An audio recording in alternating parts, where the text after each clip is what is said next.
thank you to all of those who are still sticking around at the meeting. It's a pleasure to be here with you. So my job is to sort of give you a point of view about the formation of close-in planets.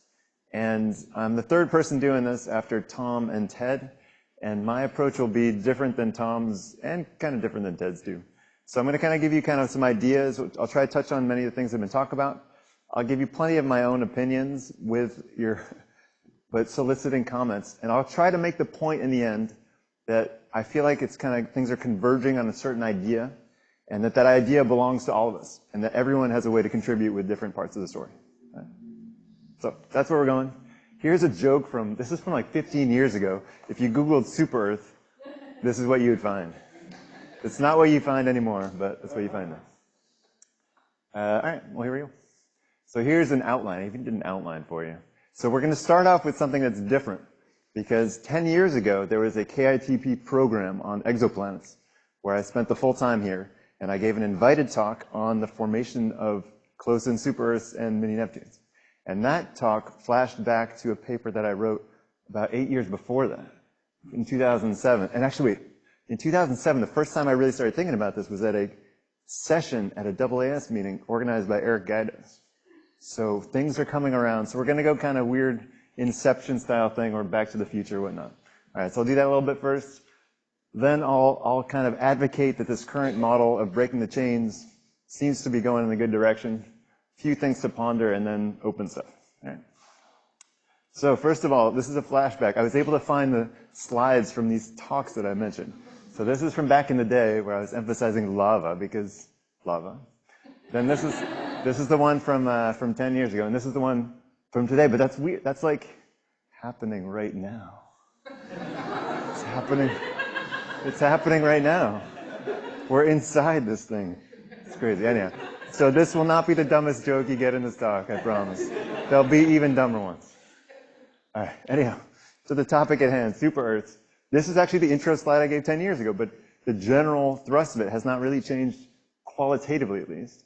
Here's an example of 10 or whatnot systems that I threw out there. The occurrence rate estimates were something like 30 to 50% then. I believe now it's more like 50%, but it's still in the same error bars. Right? The multiple systems are common, compact, usually non-resonant orbits are common, although we'll come back to that. And some of you may have noticed that one of these systems looks a little fishy. It's the bottom one, which is a scaled down solar system that I snuck in there because I used to talk about this a lot.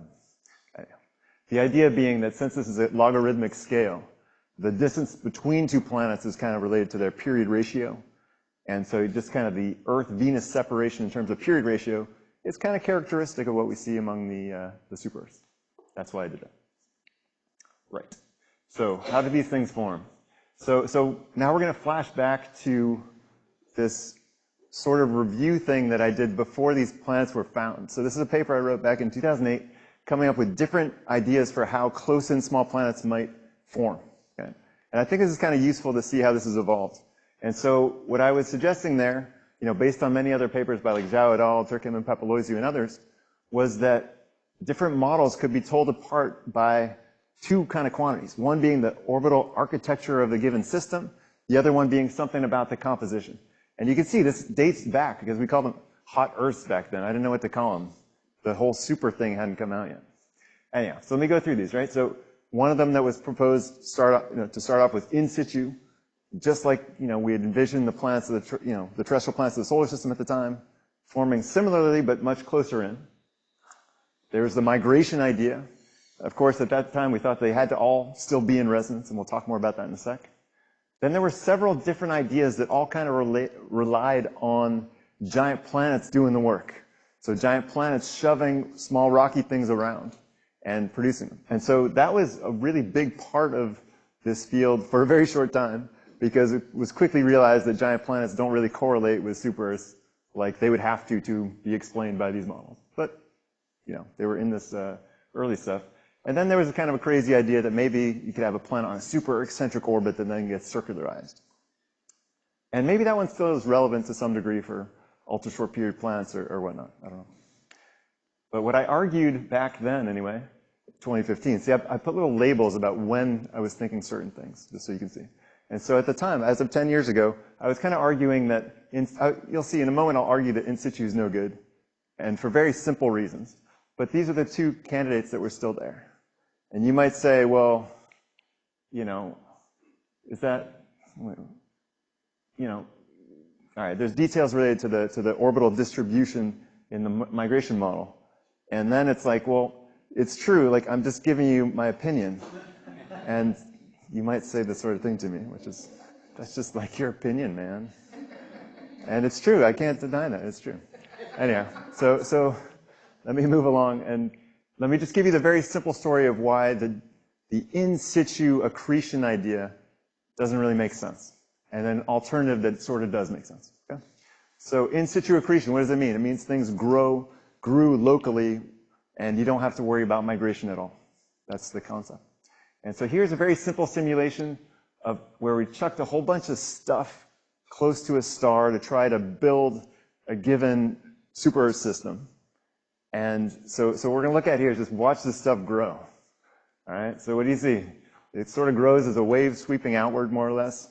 And it gets big really fast. The punchline is it gets big fast because all the time scales are really short and the density of stuff is super high to build big planets that close in. And so by the end of this movie, which will happen shortly, right, these are labeled by their final masses of, you know, several Earth masses. And, you know, you could tell these inner ones were several Earth masses already after a few thousand years. Like, it's ridiculously fast. Right? So if things form locally, they grow fast. The next step is, this is a really simple calculation of a rough estimate of the migration timescale for different Kepler super-Earths, making some assumptions about what the disk was like. Okay? And so obviously the assumptions about the disk could be wrong by a little bit, but you can tell the migration timescales are way, way shorter than the gas disk lifetime. Okay? So they're short.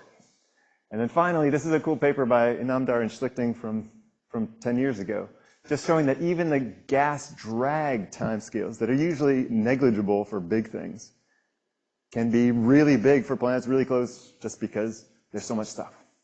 And so the punchline is basically that if hot super-Earths formed locally, then they formed so fast that they would be interacting with the gas disk, which means, that they would have to migrate. So if they formed in situ, they have to migrate anyway. So they can't really have formed in situ. That's the punchline. So another way of looking at this is in kind of this very simple parameter space of the size of a planet versus orbital distance. So hot super-Earths are up here. They're close to their stars, and they're maybe 1 to 4 times the size of the Earth. So how do they get there? In situ accretion says they just form right there. Right? Then there's another idea that maybe they do a lot of their building locally, but they build from stuff that drifted inward, and migration is still part of the story as well. Or maybe they got big further out and mostly migrated inward, or something in between. Right? So what I was arguing is basically that this straight up and down vertical arrow doesn't make sense. But there's these other arrows do, right? So it's not that shocking. All right. So as of now, kind of things have only changed a little bit, but you know, there's kind of what I would call the drift model, you know, where small stuff drifts in and grows versus migration, where most of the growth happens further away. And we'll talk about those in a second. So this concludes my kind of Back to the Future part. It's Back to the Future Part 2, which was a good one. I like that one best, I think. All right. Side note. All right. So now let's talk about like the kind of what does work and you know, the business at hand, really. So what are the key constraints? So if we want to match these things, what are we trying to reproduce in a model to form super-Earths or sub-Neptunes? Okay, there's plenty of things, and let me give you kind of what I think are the key ones. So the first one is the occurrence rate, right? There's a lot. Something like 50% of main sequence stars seem to have super-Earths. There's a lot of them. Then there's the period ratio distribution. Andre showed this version of the plot. We saw other versions in Rishin's talk and other talks as well. I don't want to miss anyone's, but we've seen this before, and it's important. There's also the semi-major axis distribution. I didn't find a good plot of that, so I just put this plot again. Sorry. And there's other things like correlations within a given system, like the P's and the pod ratio, the fact that planets within a given system tend to have similar sizes and relatively regular spacings. And then, there's also things like the radius valley. And so these are not the only constraints you can think of, but they're kind of some of the key ones. And so now I'm going to get a little bit more formation-y. So I'm going to show you just one slide with kind of summarizing the stages of planet formation as we sort of understand them now. So this is a lot of stuff on one slide, and it's all kind of schematic, but just to illustrate what we're thinking. So obviously, we're going from dust up to gas giants, so it's a pretty big range in size, and very rough timescales. So remember, this is all happening within a disk around a young star. The gas disk probably lasts a few million years, maybe sometimes a little longer, something like that. So first off, small grains can coagulate, grow into bigger grains, drift around, get concentrated somewhere by at least a factor of a few, and if they get concentrated enough, they can concentrate even more by the streaming instability, hopefully forming gravitationally bound things that we call planetesimals that are maybe 100 kilometers in size, something like that. Then planetesimals can bash into each other. I think that's probably the dominant growth mode in the inner disk, although there's some debate. And within a million years or so, you form Mars mass things, and those bash into each other some more. You can see this is designed for the Earth, and so the staircases are basically giant impacts. The last giant impact would be the moon-forming impact. For the Earth, there'd be kind of a tail with a little bit of accretion of planetesimals at the end, called late accretion, or the late veneer, if you like. And you end up with something that looks like the Earth. That's kind of a very simple schematic of how we think the Earth formed, roughly. Of course, beyond the snow line, things were a little different. We think pebble accretion dominated, and that can be really fast. And so very large cores, maybe 10 Earth masses or so, could form really fast. Right? And those cores can grab onto some gas and become gas giants. And they probably don't keep growing forever because of this pebble isolation thing. Now, what we're talking about today is neither of these cases, right? And so we're probably somewhere in between. It's probably something like this. So here's a new cartoon. Basically, you can imagine if maybe, super Earths formed a little bit faster than the terrestrial planets in the solar system, perhaps because their rings of planetesimals were a little denser, something like that. And they may have had collisions between planetary embryos as they grew and were migrating around, and then they formed super Earths, right? And the key ingredient that's not shown explicitly here is migration, which is important for basically anything that grows big enough, fast enough. So it has to be massive enough during the disk lifetime. And what's the cutoff for migration? Well, it really depends on the disk density, maybe Mars mass or so, in the inner disk, something like that. All right, so that's the simple cartoon of different stages of planet formation. All right, hope that wasn't too painful. And so as I like to say, I think in this game, all roads lead to migration. And it's this weird rainbow, except these things are planets migrating. All right, so anyhow, so what is this migration model of which I speak? So let me kind of give you the key building blocks of this model, all right? And this is where I'm going to really make the point that this is not a one-person thing or one small group thing. It's really a community thing to put this together properly. Okay? And so a key thing is disk structure and evolution. So I only put one citation, but I could have put 1,000. There's tons of disk models out there, and exactly what's going on in different parts of the disk is super important because that's the foundation where planets are being built. Another one is the initial distribution of stuff. People like to complain about simulations that what you get out depends on what you put in, which is obviously true to some degree. And so what do you put into the kind of simulations forming super Earths? You put in kind of seeds of their growth. What are those? They're planetesimals, planetary embryos. So where are planetesimals forming? That depends on pebbles drifting around, where there's pressure bumps and so on. So obviously in this cartoon, this is from a paper by Andre showing that it's possible to form rings of planetesimals. And there's other models out there too. And this is one good one. Then obviously there's migration. And again, I only put a couple citations here, but there could be many, many more. Right? There's a lot of key papers on exactly how this works. We heard some great talks about this already this week. The details of this matter for putting the story together.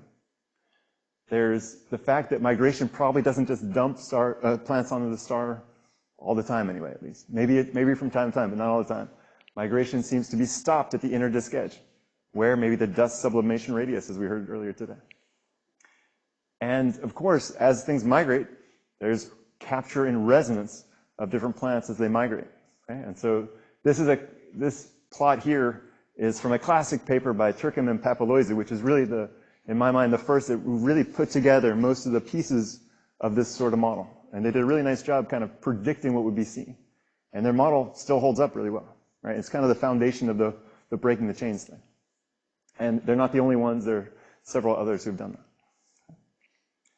And, I just want to make the point here by pointing out, I apologize if I miss anyone, but literally like half or more of all the talks and posters talk about elements of this process that connect are important. So I'm just trying to make the point once again, this is like, we often look at the final simulations that are matching the distribution, but there's elements from pretty much everyone here's work that go into this. So back to this period ratio distribution thing. So what I like to say when I present this is, well, what does this thing look like? And what I think is most interesting is not what it looks like, it's what it doesn't look like. And it doesn't look like the staircase that some people predicted, right? So if half of all systems were in 3-2 and half were in 2-1 resonance, you get this staircase here, and that's not what we get. Right? So that means something. Right? And so now I'm going to give you the very cartoony version of the breaking the chains model, which is starting from a disk that has some rocky embryos here, some outer icy ones, right? The numbers might be off. And even plenty of other details might be off here, but the cartoon version is things migrate inward, and they get trapped in chains of resonances. And then I like to say that the gas disk here is kind of like the teacher, right? And these are like the students. So it's a good teacher, because it's keeping the students in line.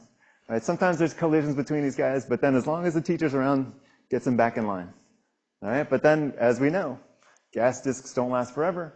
They dissipate, and then on some kind of time scale, things go crazy. All right? This is how it goes. The teacher leaves the room, and then boom. If they're good kids, they wait a while, but they might go crazy right away. It depends. All right? So they destroy the resonances, and they spread them out. That's what you get. And so very simple cartoony, going back to this thing, right? So the red staircase is at the end of the gas disk phase. Then after instability, you get systems that are more spread out. And so in very, very simple terms, you mix the red and blue lines to see what matches the observations. And in practice, you can see that it's got to be a decent amount. It's got to be at least 90%, maybe 99% of these resonant chains have to go unstable to match what we see. Right? And these numbers are to be debated. If someone thinks that they're different, then let's talk about it. Okay? And of course, some of the coolest systems we know are those rare ones where the resonant chains survive, like TRAPPIST-1. Right? It's an amazing one. And there's several other resonant chain systems that have been known. Here's a few that have been listed. I know I'm missing some, but here's a few good ones. And resonant chain systems are cool for all sorts of reasons, including because you get a bigger TTV signal to measure masses. You can actually use them to understand migration histories, bombardment histories, lots of cool stuff.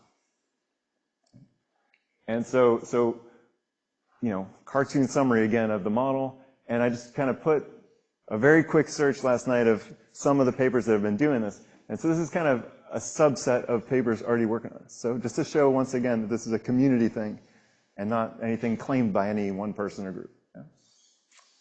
And so why do we like this? What's good about this model anyway? Well, the breaking the chains can match a whole bunch of stuff. So this is a new paper by Shibata and Isidoro, where they match the radius valley, the radius distribution. You can read these things. It matches a whole bunch of distributions really well. Right? It's impressive. It can match them all at the same time. It's really impressive. As we saw this plot already a couple times, I think this is amazing observation that goes in this, in the direction of this model, I should say, showing that the resonant fraction of systems starts very high and drops off. And it's very interesting how fast it drops off, right? So exactly how fast it drops off will be tells us something important about what's driving the instability in those resonant chains. And, it's to be discussed. It's super interesting and cool. There's also been an observation that resonant sub-Neptunes are puffier than their non-resonant counterparts. That was a lot of syllables. And so that kind of goes in the direction that maybe collisions are stripping some of the atmospheres, and so the resonant ones are more primordial or whatnot. And finally, what I really like the most personally is that I think that the breaking the chains idea is bigger than just super Earths. I think it's kind of a general framework for a lot of different kinds of planetary systems. And so on the left here is a cartoon of the breaking the chains. On the right is what we think happens with giant exoplanets, right? The giant exoplanets have this very broad eccentricity distribution. One natural way to reproduce that is if giant planets, the ones that we see today, are survivors of dynamical instability. And to match it, you need at least 3/4, maybe 90% of all giant planets that we see to be the survivors of instability. And how'd they get there? The way we think they get there is the same thing. They form resonant chains that break. But because they're in a different dynamical regime, those instabilities lead to scattering instead of collisions. And the solar system's the same deal. The NEAS model, the giant planet instability model, has this exact same process. And there's plenty of debates about the timing and so on. But this general way of things happening, resonances and then instability, seems to be pretty universal. And I mentioned that I would come back to this. Maybe I never mentioned this, but I was going to come back to this drift model. So this drift model, you might think, well, it's kind of a different alternative thing, right? The idea here is that, in some sense, pebbles are drifting, like we've talked about all week, and some small fraction of them, maybe they can get trapped at the inner edge of the disk or somewhere in the inner disk, and basically embryos and stuff could grow from the inside out instead of kind of from the outside in. And what I argue is that that's plausible, and in the end, the later evolution is going to be the same as for the breaking the chains model anyway. Because here's kind of a cartoon comparing the two. Again, this is a cartoon, not reality, but this is what I think would happen if you made a whole model of this, which is, in the drift model, embryos grow kind of from the inside out, but they're interacting with the gas disk where there's lots of gas, so they're going to migrate, go into resonant chains, and go unstable anyway. So I think they're basically different paths of the same bigger idea. All right, now back to the future 3. Don't worry, there's only one more dumb joke that I can think of. All right, so now let's compare the super-Earths and the solar system, right? So this is a nice plot just showing a bunch of Kepler systems compared with the solar system. So where the terrestrial planets are actually located, right? So we have no planets interior to Mercury here, whereas that's where most super-Earths live, as we know. So why is that? Well, back in 2015, we proposed a certain idea, right? And the idea was this, that this is a cartoon of the disk in which the solar system grew. And our idea was this: maybe Jupiter grew fast, and maybe the source of super-Earths is out here. Right? And if that's the case, Jupiter could have carved a gap in the disk and kind of blocked the migration of these other objects that otherwise would be super-Earths. And if that happened in a general scale, it might explain some stuff. That was the idea. And we kind of predicted that if this is happening, there should be this anti-correlation between wide orbit gas giants and super-Earths. Right? So a simple idea. And what's great about this is there's been a lot of studies, like Lauren talked about, testing this idea over the past decade even. And so what do they say? I'll go through. I don't think my list is complete, but let me go through some of the studies. So the first one found that there was indeed a deficit of super-Earths in systems with wide orbit Jupiter. Yeah? The next one found the opposite, kind of an excess. All right, so that's only 2, but it's only 2. Then, oh wait, the next one also found an excess. And the next one, and the next one, and the next one, and the next one. And I'm sure I'm missing some. No? Oh, okay. Well, I appreciate that. Okay, well that's good. All right, so my bad there. So this one is more neutral, right? Okay. All right, that's good. So I think we're still losing, but still. I appreciate that. Anyhow, so the answer to this question, so do super-Earths correlate with, do Jupiters correlate with super-Earths? No. Oh wait, no, that's wrong. It's the opposite. Oh, geez. I put this together last night. I don't know. I like Will Ferrell. He's funny.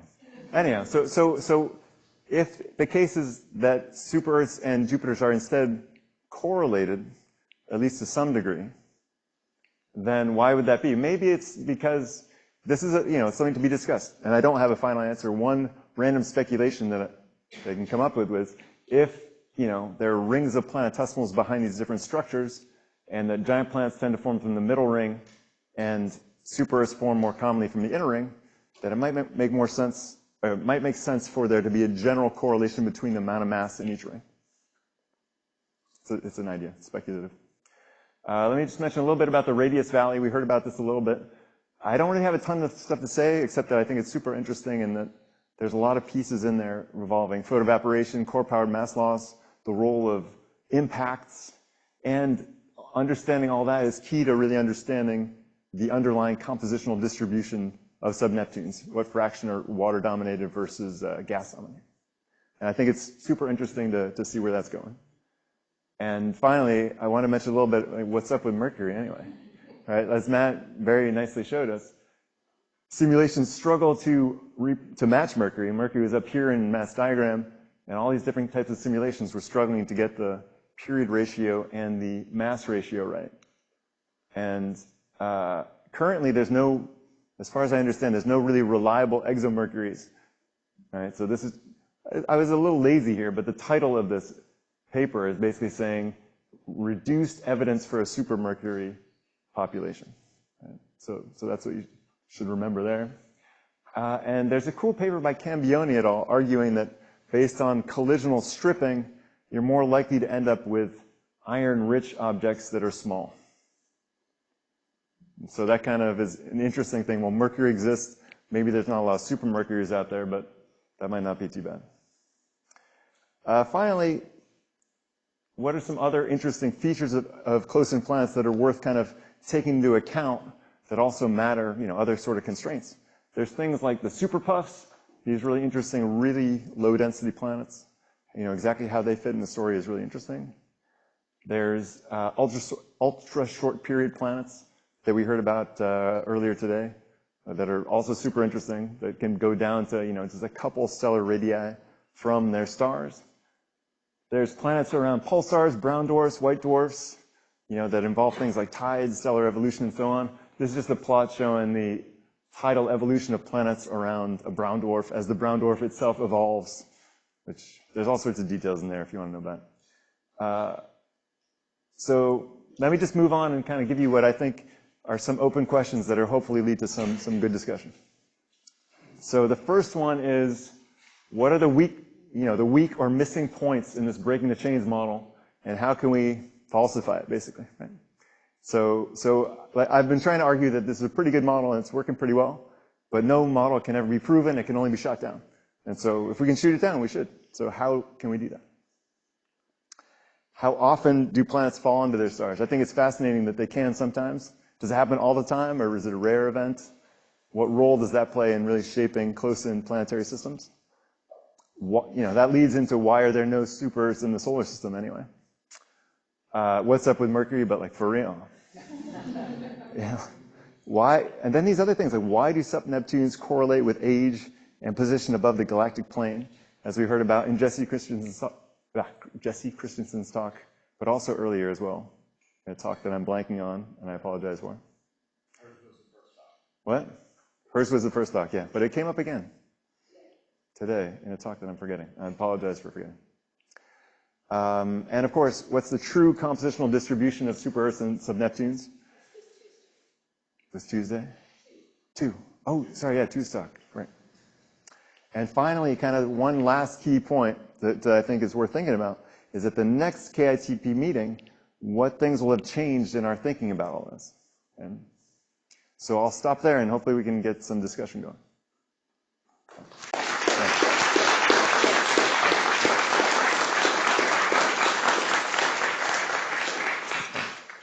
Well, thank you very much, Sean, for that excellent introduction. I'm just going to add a few very minor points before. First, timescales. You accrete much closer to the star to the extent that that happens. Much shorter orbital timescale. Planets are larger, planetary bodies, planetesimals, anything larger compared to the space in the orbit and to the space in its gravitational domain, its Hill sphere. And the relative velocities, when you have a scattering and they don't accrete, they can excite things up to roughly the escape speed of bodies. Well, the orbital speeds are much larger. And you compare the escape speed to the orbital speed. First of all, the outer part of the system, you can throw things out because the planets can scatter enough. Planets are not big enough, not gravitationally strong enough to scatter the inner part of the disk. So those are some fundamental things why it's not just scale, it's faster, but it's not just scale invariant. And then in terms of some of the things, so that's fundamental physics. In terms of some of the things Sean said that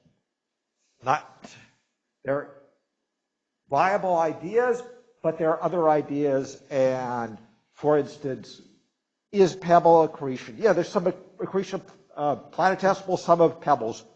What dominates? That is unknown.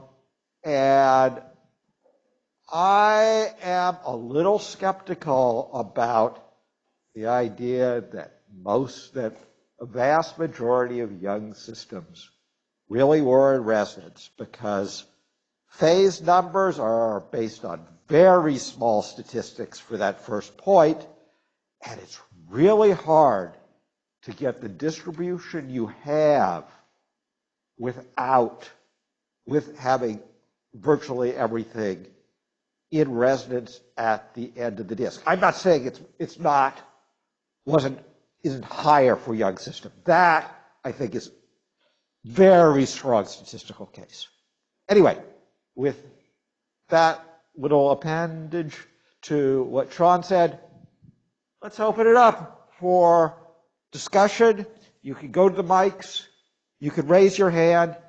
If you have a comment or question that is very closely related to the previous item, then if you are seated, instead of raising one hand, raise both hands. If you are standing at the mic, raise one hand. Okay.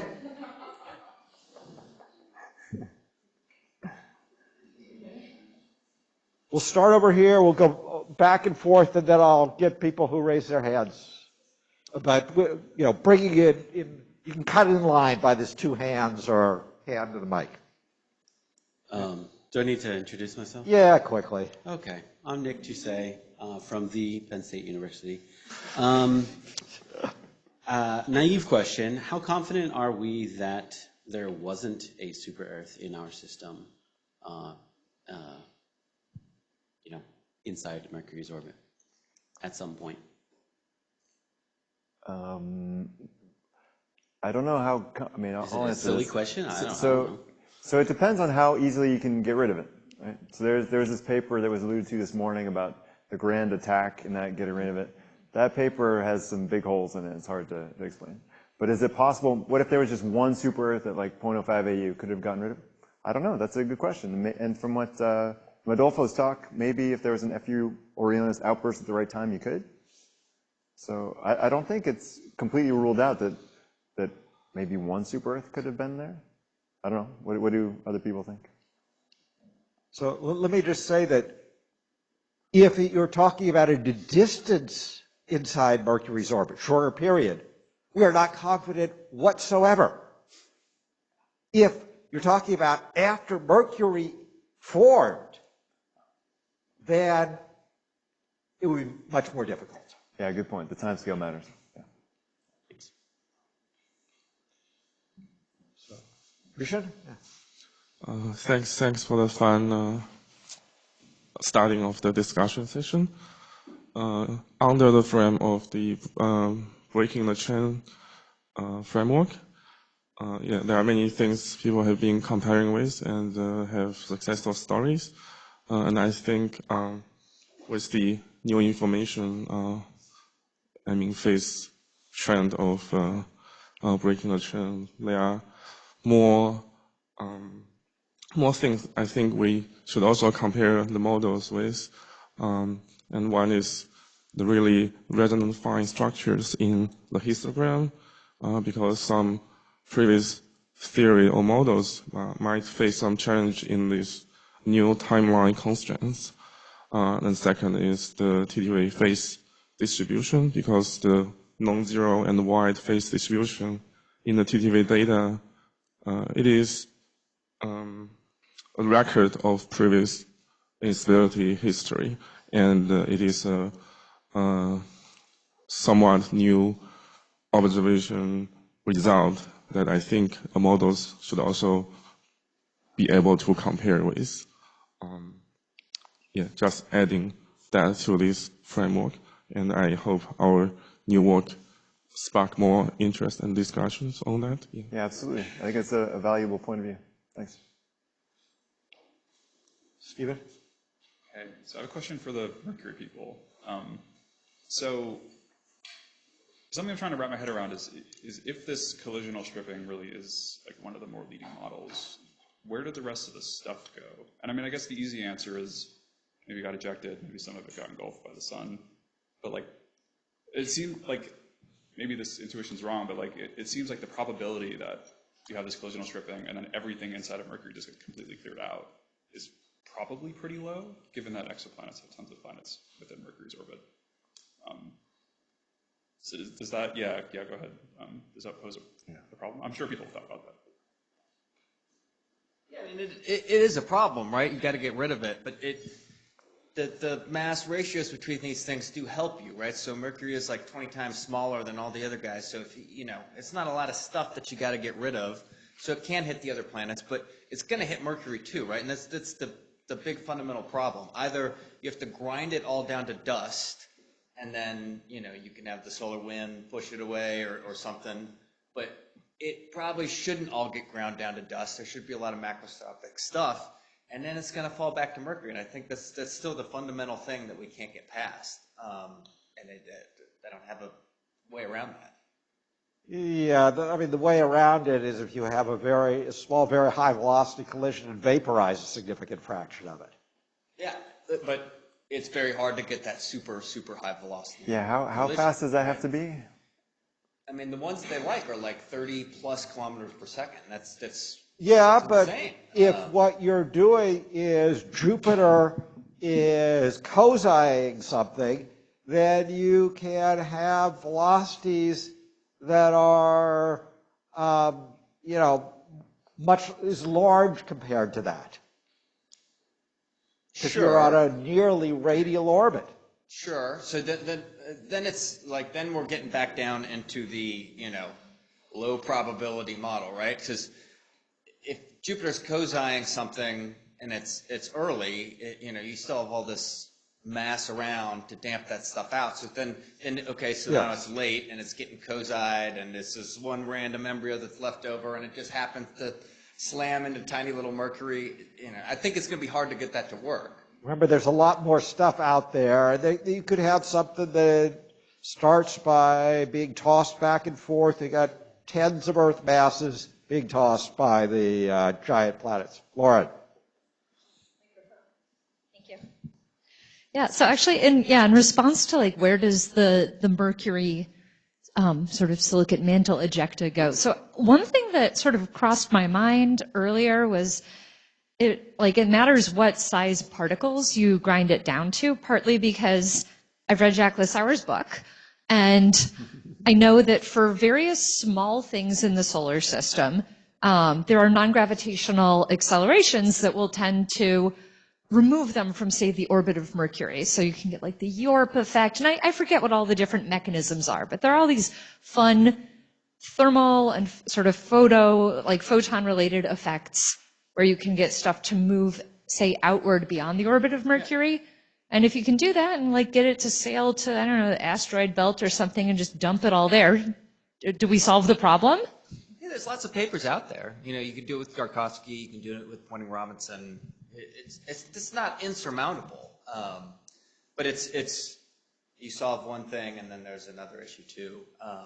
And I mean, it's fair to say about a lot of things in the solar system, right? That you can always poke a little hole in it, you know. Right. That we should maybe find some Mercury-like isotopes at large distances, if that's the case. Yeah, so we did some of the stuff, right? You collide small things and try to see if stripping the mantle at a low gravity environment would help. And the answer is no. You still have to change the initial core mass fraction at a different location to make Mercury in our very simple model. But that is just explain one aspect, right? There are other things that we have to consider to meet so many other constraints. But I think the simple answer to the idea of collisional stripping the mantle of small planetesimals does not work. It's the question of how difficult each of the models are. The chemical models are really, really difficult because under certain circumstances, you're going to be accreting silicate. Silicates are going to be at higher temperatures than iron. It depends on the pressure, but there are weird things. You look at tethys, and in principle, it appears to be almost pure water ice, which Saturn's rings are, and that is not just from the surface, it's from the dielectric of radar reflectivity. So it's a bulk issue, and it's also correlated with the optical depth and amount of pollution within the rings. So there are weird things that happened. Maybe a priori, not too large, but individually.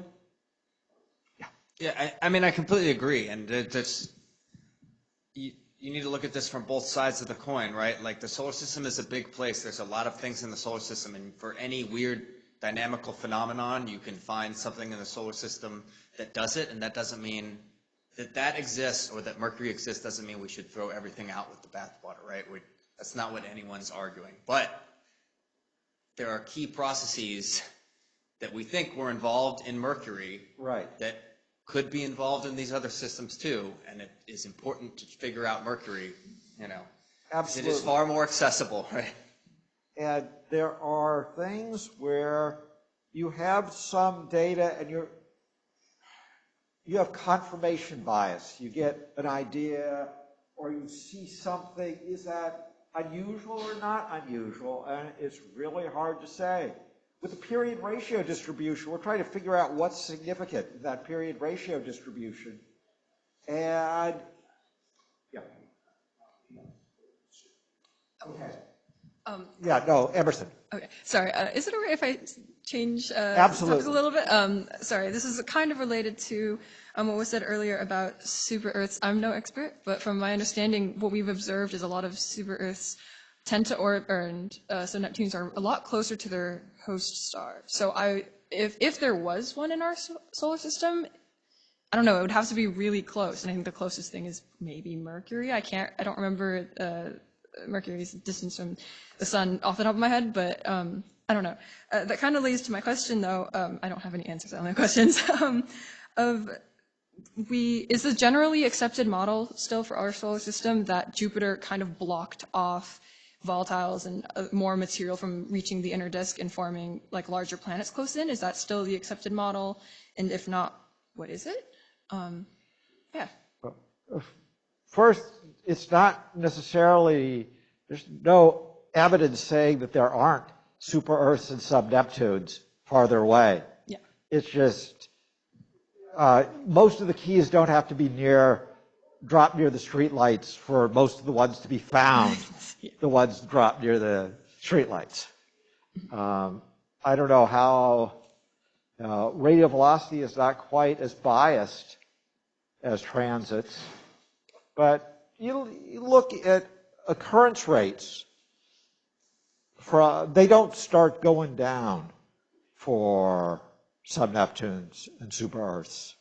They're good as long as the data are good. They're pretty flat or even slightly increasing in log. Yeah, I was mostly just wondering because, I mean, obviously there's a lot of observational biases because of what's only available or within close in, but just because I know we have these gas giants, and if Uranus and Neptune can be classified as methane giants, that's like even more emphasizes that there's so many volatiles in the like outer part of the solar system that maybe that just from hearing that, my assumption is, oh, they just didn't reach the inner solar system. But I don't know if that's what other people see. Do you want to say anything? Yeah. So I would say from our radial velocity follow-up of transiting sub-Neptunes and super-Earths, there are at least several cases where there are these transiting sub-Neptunes that are big enough that they need to have volatile envelopes. Now, it's not clear to me if these are basically like 99% rock by mass, 1% hydrogen, or whether there's an appreciable amount of water or methane mixed in with them. Whatever they are, they do have Jupiter's exterior to them. Doug. All right, I think Bastian down there had a comment too. Oh, yeah, thank you. So the need for Jupiter separating the solar system is that this is something we observe with two populations in the meteorite. That's an observation. And then the explanation, the convenient explanation, was Jupiter blocking the flux in between. But actually, that's a question for everybody. What I'm hearing from this conference is that it's leaky. So it means that, okay, we still have the observation, but we might need to revise and find another idea to block those two populations in the solar system, from what I'm hearing here, if I'm correct. So. Yeah, let me say something about this. So yeah, so I think what Bastian's alluding to is this non-carbonaceous, carbonaceous isotopic dichotomy among meteorites, where there's two, in a bunch of different isotopes, there's these two clumps, and these things look different, and there's nothing in between them. And so in theory, if the pebbles that grew the parent bodies of these meteorites mixed up, then you'd have a continuum instead of two blobs. And so what exactly did that? Was it a pressure bump in the disk? Was it Jupiter or something else? We're not sure.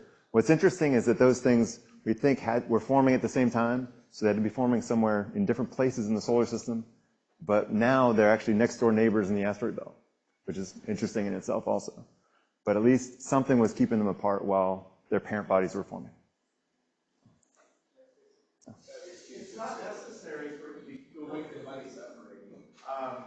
It can be leaky to dust and separate large particles, and both of them are fine at the same time. People on Zoom are not recording. Sorry. Thank you.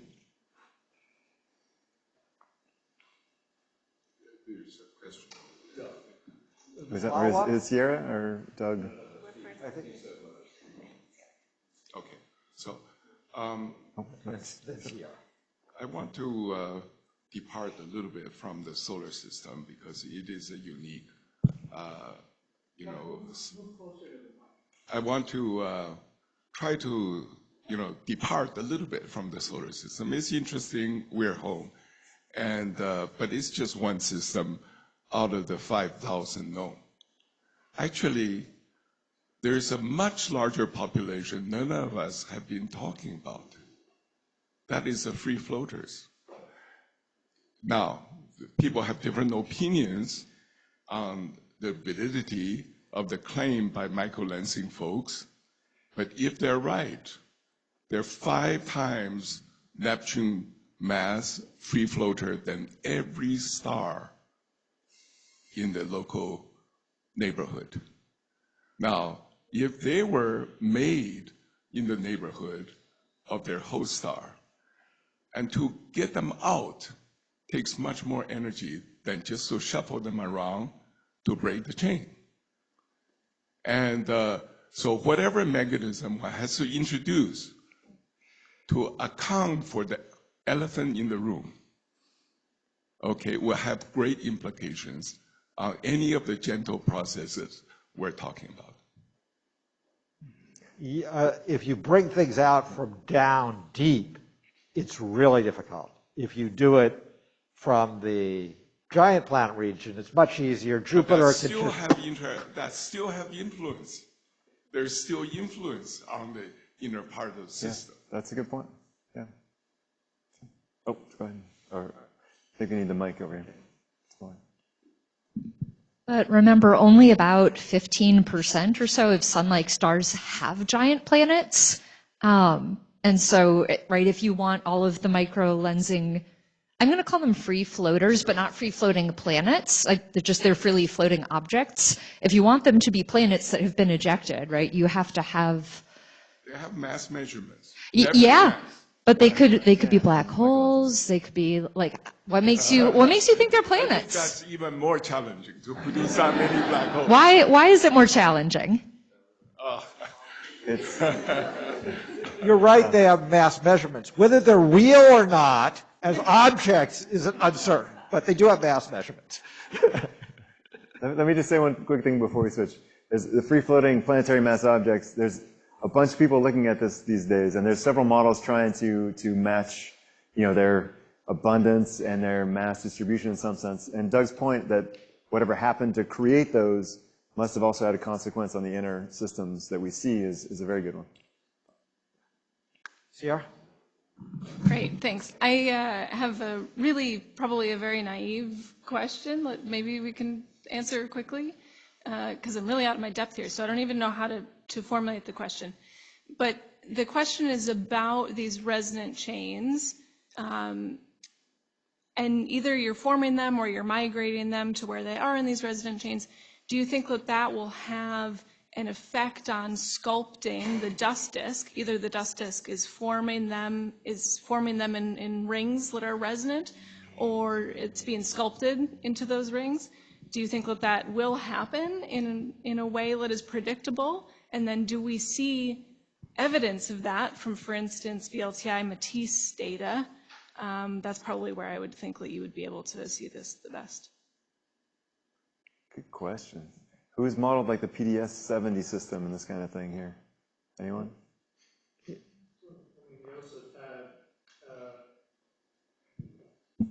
Joseph had an observation, right, where he inferred rings from longer wavelength interferometric data. So in a way that perhaps that could be suggestive. Yeah, I think my question is, do the models predict what these rings should be in some given pattern, and then do we see that? Okay. You're forming from planetesimals, right? Yeah. Yeah, so there should be some leftover planetesimals or whatnot, I would think.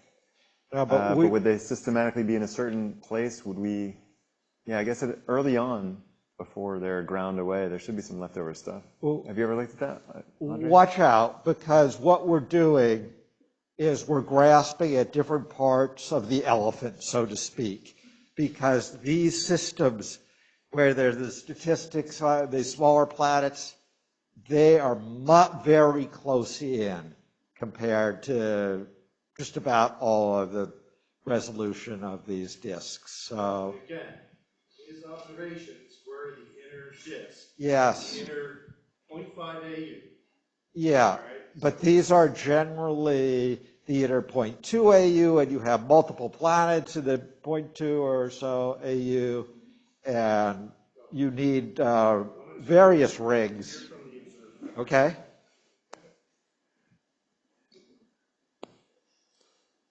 So I think within a few years we have some constraints on that. So whether we see, so there are a few systems where we know there are rings, so we know that where there are, but then we don't have yet statistics. So that's we're gonna work on this.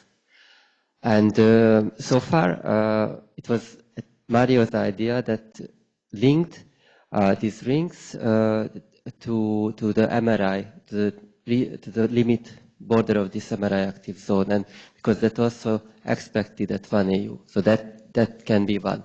The other, the sublimation radius is clear, that's detected. But this other, maybe we have other substructures, like which can maybe linked to the MRI active zone, that it's not clear. Just a question, clarification there. Are there cases where you see multiple rings really close in around in a single disk? There's just one case where we could detect 3 rings. Yeah, and it was like the inner ring is the sublimation front, 0.15 AU, then another ring 1.3 AU, and the third ring is 4 AU. Anything closer will, I think we're not gonna able to detect with the current observatories. Very good. And let's go over it here.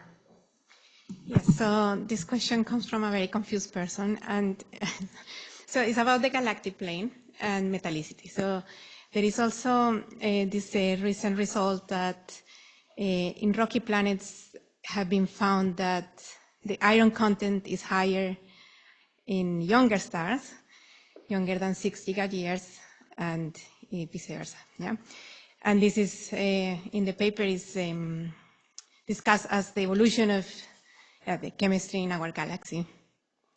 Then, because I work on disks, and we have now these beautiful gas masses from the Edge Pro that you may have seen in the poster, we can calculate gas to dust mass ratios. And this is for a narrow stellar type, so solar type, and we have dust to gas ratios that go, or mass, or gas to dust ratios, whatever, depends. You talk between 1 to 1,000. So the metallicity in the disk goes, yeah, it covers orders of magnitude. So I'm very confused of the role of metallicity in this evolutionary, or in this evolution process and the formation of, yeah, of rocky planets. And so I don't know if someone can help me to understand this. So that's a giant range in metallicity that you were saying. Indeed, yes. And I mean, maybe you saw the plot. We also have the evolution. Maybe the evolution is more tricky to understand, but the range is huge. Yes, the values that we get. I think Doc also pointed out this in one of our discussions. So, yeah, I don't know what is the role of the stellar metallicity when we talk about the properties of exoplanets. In fact, yeah. That's a great point. I mean, Yeah. it's got to be key. I mean, who wants to jump That's in? an idea, yeah. Now, all I can say is very low metallicity disks don't have many planets, but it's complicated. Yeah, I'm happy to have somebody else chime in, but that's about. Eric. So Paula, I guess so you're referring to the outer disk as your ALMA measurements. Yes, let's see. Yes, sorry. Yes, this is outer disk. So I guess I would ask what sort of assumptions go into sort of deriving these sort of dust to gas ratios, because I assume that, among other things, the temperature, the emitting temperature, and then of course the characteristic size of the bodies.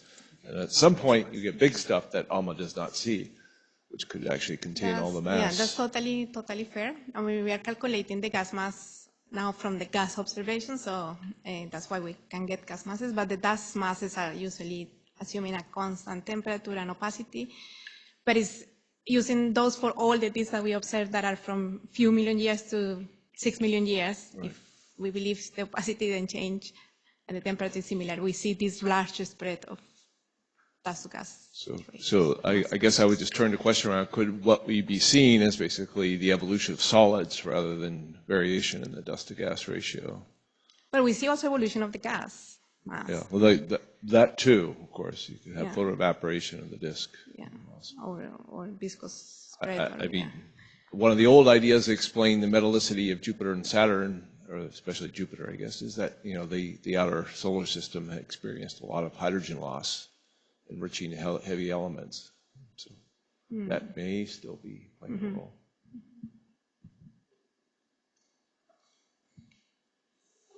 Man, Hoy. I want to go back to comment on the free-floating planet issue. Something that I guess Jack kind of alluded to already is the fact that, like, if you're looking at the multi-planet system, which are close to the star, of course, then when there's instability, it's very difficult to eject any planets. But if you are looking at systems where the planets are actually further away, then because that's where the escape velocity is smaller, and then when you have instability, it's actually much more likely that you can then eject quite a significant number of planets out from those planetary systems. Yeah, that's a good point. Yeah, you can only do the ejecting from far out for sure because of the Safronov number and all that. Yeah, the escape speed from the star basically being too high close in. Yeah. And but I think that there's still the point that, imagine the system of giant planets at 10 AU or whatnot, go unstable, eject some planets. That still may have a trickle-down effect towards the inner systems and kind of, even though we think of free-floating planets and super-Earths as being kind of opposite ends of the spectrum, in some sense, if they have this story where they formed in similar settings and disks, then their stories should be linked, and any story we tell about one should connect with the other. Yes. Which I think is a great point. And of course, there's plenty of debate about what fraction, especially for the free-floating planetary mass objects observed in young stellar clusters, there's a debate of how many are ejected planets versus failed stars, and that affects, how many are actually forming in disks. But in general, if we want to tell a big story, we really need to encompass these two populations. Oh, Eden. Okay, you. I just wanted to make a few comments on that. So I think one thing to keep in mind is that the free floating may not actually be free floating. Like it could just be wide bound. We don't know. Like there's no way we can know right now. Other thing is that you may not need giants if you are already kicking out the planets that are further away, like beyond the few AU. You could do it like with just like Neptune-sized, multiple Neptune-sized planets. Sure. On that note, I'll jump on and just mention what Gavin Coleman would say if he was here, which is circumbinary stars are really very efficient at ejecting things also. Yeah, and birth clusters, dense birth clusters, and things like that can have a lot of encounters. Ralph? Yes, so Sean, I'd like to focus on your point on compositional distribution. There's kind of two communities here. There's the protostellar disk chemistry people who are involved in this mess, and then the dynamicists have this very clean thing where you just have gravitational n-body situations and away you go. It's not clear to me what predictions the dynamics committee would make about planetary compositions, which seems to be a big issue for the protostellar disk type thing. Where do you inherit the composition and the atmosphere that you have? So I think that's a very joining type of a question. I see it as a challenge to the dynamic community, even with resonance chains or how do you break them, what will be the composition of the planets you get? And is that a test for your theories? That's a really good point. The person I know who's done the most on that is sitting over here. Is Andre, so maybe you can speak to that. I think, I try really hard. I think one of the main constraints that we might have in terms of composition is probably the radius valley, trying to account for the super Earths and mini Neptunes. And I initially tried really hard to kind of, produce the two peaks using only rocky, cores. And if you have giant impacts being extremely efficient in stripping hydrogen-rich atmospheres, it does not work. That's what we show in 2022.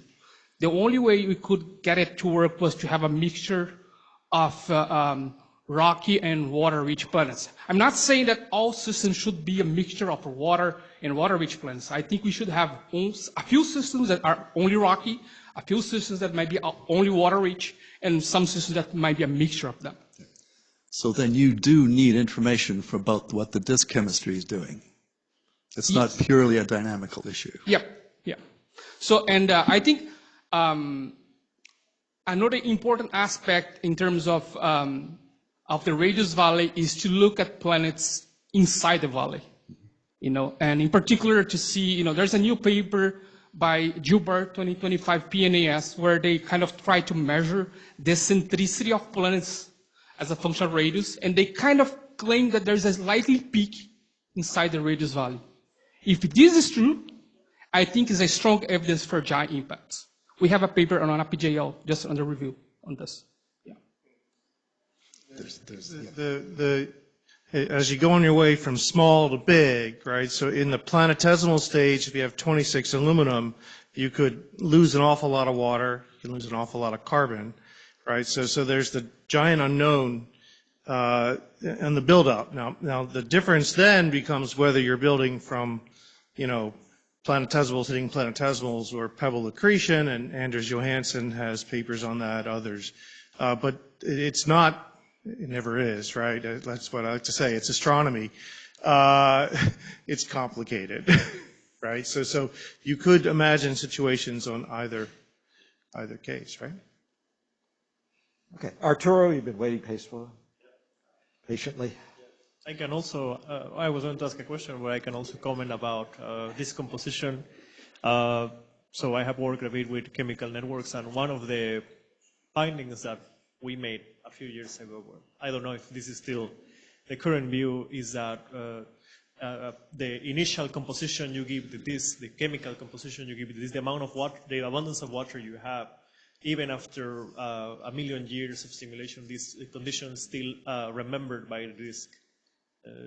So that also would depend how your planets would be composed, how much abundance, the mass fraction of water in your planet also depends on the initial chemical conditions of the disk. So if your disk started being very dry, then your planet would be generally dry. So that's a comment about that. And I wanted to go to the question of why are there no super Earths in the solar system? And the question is, are there really no super Earths in the solar system? Because there is since I was a wee lad reading about the outer solar system, they talk about Planet X before they disinherited Pluto, and now it's called Planet 9. And my question is there, to people who do observations also, is there any hope of Planet 9 being real? And it could be a super Earth or a sub-Neptune.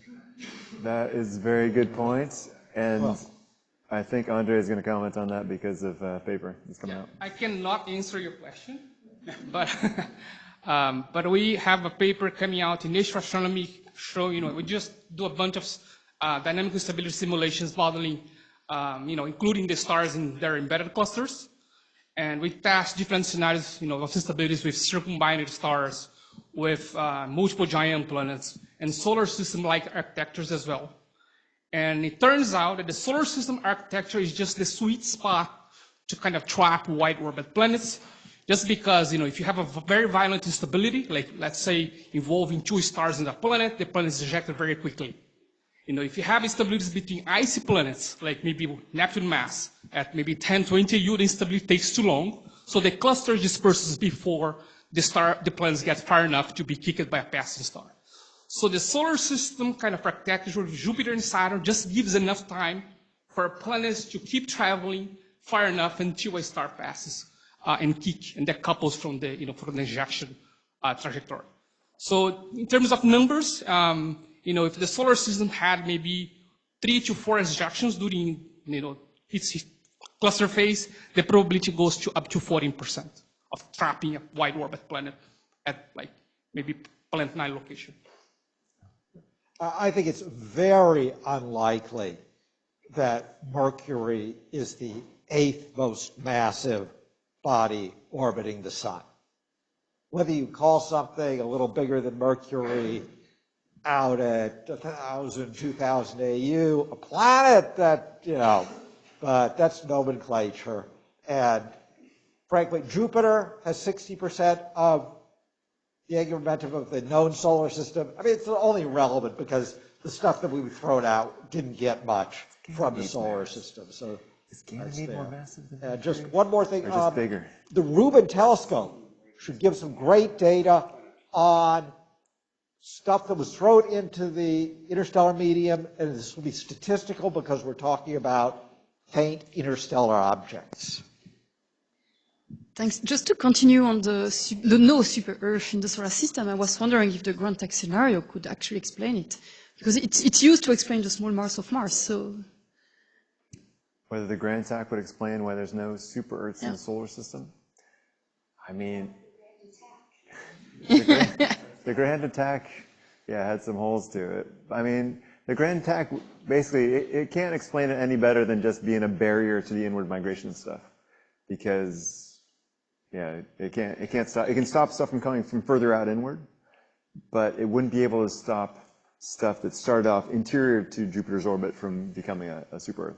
So in that context, you would need to have started off with a relatively low mass inner disk of planetesimals of like 2 or 2.5 Earth masses, but not 5 or 10, because in that case, they would grow faster and get big enough, fast enough to start migrating inward and presumably become super Earths. So even though I love the grand tech, I don't think you can do this one. Sorry. Okay. So Lee, and then we'll go to Faye. So I wanted to go to the second question.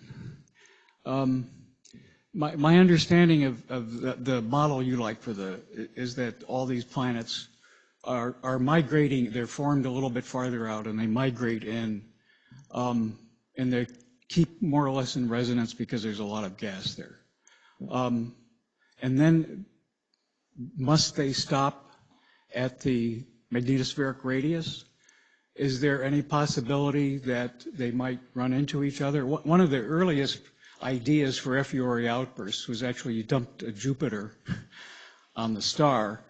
We know there's a disk there, but then there are ideas that you could disrupt a Jupiter and spread it out. And I even wonder whether some of the variability that we see that has to come from the inner disk might be stuff crashing into each other, or whether you have so much gas that it damps eccentricities. You can't have embryos running into. I mean, maybe you could comment on that. I mean, sure, I can comment on it. I think it's a really good question. That's kind of what I was getting at when I put it on there. So sure, in the breaking the chains model, things migrate inward. They get stopped wherever the innermost planet stops migrating. So we heard today in talks that may be the dust sublimation radius rather than the magnetospheric cavity, but there's a place where the innermost one stops. That's kind of a barrier. The other ones, they want to squish in and become one big thing, but they can't, and they get trapped in this chain of resonances. Sometimes there's collisions, but while the gas is around, they kind of damp back down because the teacher is a good teacher, right? Like I was saying, and puts them back in where they're supposed to be. All right. But now, in terms of the FU Orionis outbursts and stuff, could they happen and dump the innermost planet onto the star because they're close enough in? I don't see why not, if that process is efficient, if it happens a lot. In terms of the solar system, it would have to happen a lot and really early, and the planets would have to form super, early and do that. But in theory, you can imagine, a crazy scenario would be super Earths form around the solar system. There's a bunch of these FU Orionis outbursts early on, and if they're efficient enough, maybe you get rid of the mass that way. No, and then there's the terrestrial planets we have are a later generation. Does that work with meteorites where there's I'm not sure. I would guess not, but I don't think it's completely out of the question. And so I think it's fascinating, the stuff with the outbursts, and I'd like to see if it if you push the idea as far as possible, what could be what could happen. That's my opinion on it. So I want to chime in on point number 2. How often do planets fall into their host star?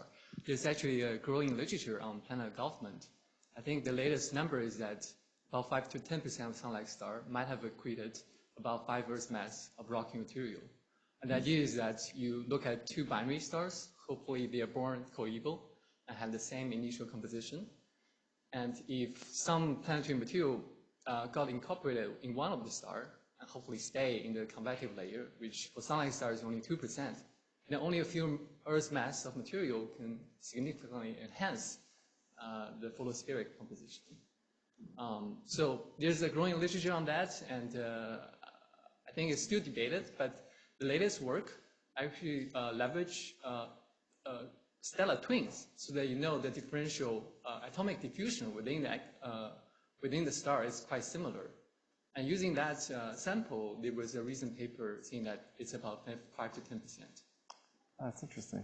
Is that the one with stellar twins that are wide binaries? Wide binaries, yeah. All right. So a note is that wide binaries are surprisingly unstable because their orbits are at least beyond a certain distance. Binaries wider than about 1,000 AU. Their orbits evolve in the same way as Oort cloud comets, so they actually flex in time. And so, they go between circular and very eccentric in time. And they can end up systematically perturbing planetary systems. And so, for example, giant planets around wide binary stars have statistically higher eccentricities than around single stars or closer binaries. And so you think of them as they're far away, they're isolated, nothing's going to happen. But by selecting wide binary stars, you're actually selecting some of the most dynamically active systems. But I think it's still a good point, and it's worth looking into. It's an interesting idea. Thanks. Yeah, so on that, so Faye is right that there are basically now decades of this work. So making attempts to make very precise measurements of the elements relative elemental abundances versus the condensation temperature, where you're looking at the volatiles versus the more refractory elements, and seeing slight slopes, which could be attributed to the accretion of planets. I think when you look at this, it's important to keep in mind that there might be other processes that could produce exactly the same effect. Of course, if you have variations in the gas to dust ratio of the disk that's accreting, you could produce exactly the same effect where you're preferentially accreting the solids. And you could even scale this up to the stars themselves, where we know in the ISM and in molecular clouds that dust does not exactly follow the gas. It's subject to radiation pressure, and the histories of these can be slightly different, such that even stars that break up from a molecular cloud may start with slightly different essentially dust to gas ratios. And so I think it's more of a tribute to our ability to make these precise measurements than our ability yet to understand what they actually mean. Can I just follow up on that? Doug? Okay.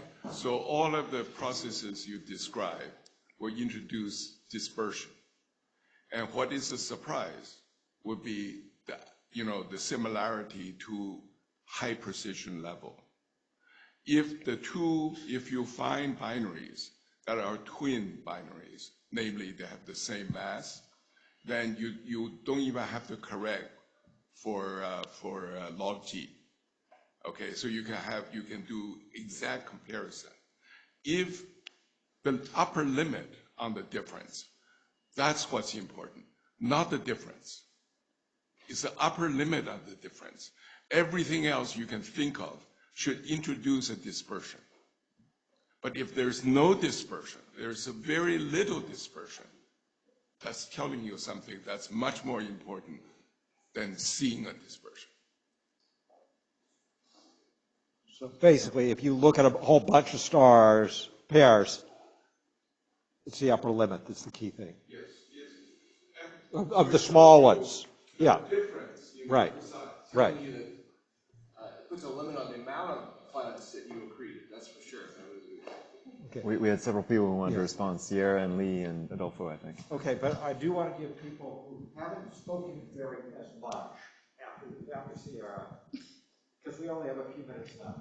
And, yeah, I just wanted to make this point about, this inheritance from the ISM, and we're thinking about the evolutions of these disks as isolated systems, but also now when we're looking more, there's more and more streamers connecting these disks to their formation environments. So we're assuming that all of this is happening in isolation, but we can have this influx of material from the local environment, and that can mess up all of our predictions and all of the trends that we're trying to build. So it's just a comment there. yeah, very connected to Doug's. I want to make just two potentially observational comments on the was there a super Earth and how could you have gotten rid of it early on? In terms of the thermal history of the solar system, I think that's where, in comparing to the meteorite record, the ability to really nail down the start time for any kind of thermal for the meteorite record, and then use that to constrain thermal events is really important, because some of the constraints on the upper temperatures that could have been experienced by parent bodies of the meteorites that were discussed earlier are really quite low relative to even sort of your typical accretion outbursts, much less for much more energetic outbursts. So it's possible that there could have been maybe a period of more energetic outbursts that could have merged a super Earth in, and then things chill out a little bit, and then we get the meteorite record that we have, because the period can be pretty short-lived. The second thing is that might be something that people doing photometric monitoring of these outbursts can try to look for, and this is something, we don't really see any rapid rebrightening or anything that might be connected to planetary engulfment. But if the material is also hot as the planet is migrating in, then the engulfment might not be so violent. You might sublimate the planet a little bit slowly, and so you would see a brightening during the ongoing outburst, which we do see for some objects. but it might not need to be impulsive the way you'd imagine if it was violent. So that's also something to consider. We do see brightening during outbursts that from like the object will go into a sharp outburst and then go a little bit brighter after that. So there are some objects where we see that. Cool. Sure. Thanks. Yeah, maybe it's a big question for the remaining time we have. It's more about, we have talked about during the last 4 days a lot of exoplanet systems, but they mostly involve one star.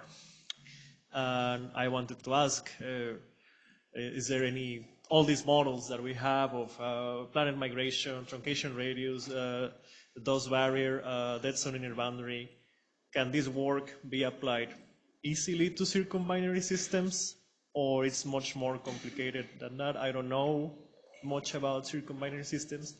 I feel that sometimes the topic is avoided. I'm looking towards Richard Nelson because I know he's worked on this. Sorry, could you just repeat the main point of your question, Arturo? If we can apply, so like the model I was involved with is the planet migration, gas giants, and they get stuck at different barriers. Can this be kind of applied to circumbinary systems? Not only can it be, but it has been. So yes, it can be. There's quite a large body of work on this, motivated largely by the Kepler circumbinary planets. Most of the observed systems are orbiting very close to the region where, if the planet was closer to the central binary, it would become dynamically unstable. And models suggest that if you form a planet further away from that region and it migrates in, then it basically stops very close to where we observe the planets. And that's because the central binary is carving a cavity on a scale that's rather similar to the instability radius. And it's a natural location for planets to get parked for a variety of reasons. There are various torques that operate, for example, co-rotation torque at the edge of that cavity, and that stops the planet migrating. So in broad outlines, that model is fairly successful at explaining the circumbinary planets that we see. So it's a little bit like stopping at the inner edge of the disk, either at the dead zone, active zone boundary, or at the the truncation radius due to the magnetosphere. It's the same sort of physics going on there, but just on an expanded scale. And in an observational point of view from Kepler and TESS, it's much more difficult to detect, especially smallish planets around circumbinaries, because they're not periodic. So you can't do automated searches. You have to identify individual events or marginal events that look very similar by eye, or they don't always look the same because it depends on the relative velocities. It's very complicated. You look at a bunch of Kepler transits of the same planet in a circumbinary, they don't generally look very similar, except somewhat in depth, but not in shape or duration. So, G? One quick comment on the searching for a planet around the circumbinary stars. I think with the before, yes, it was indeed a case that you have to visually identify the planet transit, but now with the increasing computational resources, I think it's worth trying to look for the planet, small planet around the circumbinary stars and do this comparative study. I think the timing is probably right to do that, to revisit that part of the problem. Yeah, I'm not sure whether, I think it's worth looking at. I don't know if we're there yet because it's not clear how many parameters you really have to consider and what the computational needs are. It certainly will be coming, whether we're there or not yet. As I said, the human mind and the eye can do things that are really special. And you can't, it's hard to reproduce some of these things, but you can do a bunch of models and you can see, probably do better than, the next few years. Okay, let me say one last thing before I know we're about done. On this very last point, I want everyone to flash back to 2015. Like, basically, it's not 100% true, but pebble accretion didn't really exist then, for example, right? So all you grad students and postdocs, the next one of these things, you know, it's up to you to come up with the next big ideas, not just observations, but also theories. That's okay, all I wanted to say. and with that, let's thank both Sean and Jack for this wonderful discussion. And to give my personal answer to Sean's last question, I think that in 10 years, when we have our next KITP meeting, and we're both back here, I personally hope that everything has changed in our thinking except our excitement and passion for working at inner disks and planet formation. So, and with that, I would like to give the last word to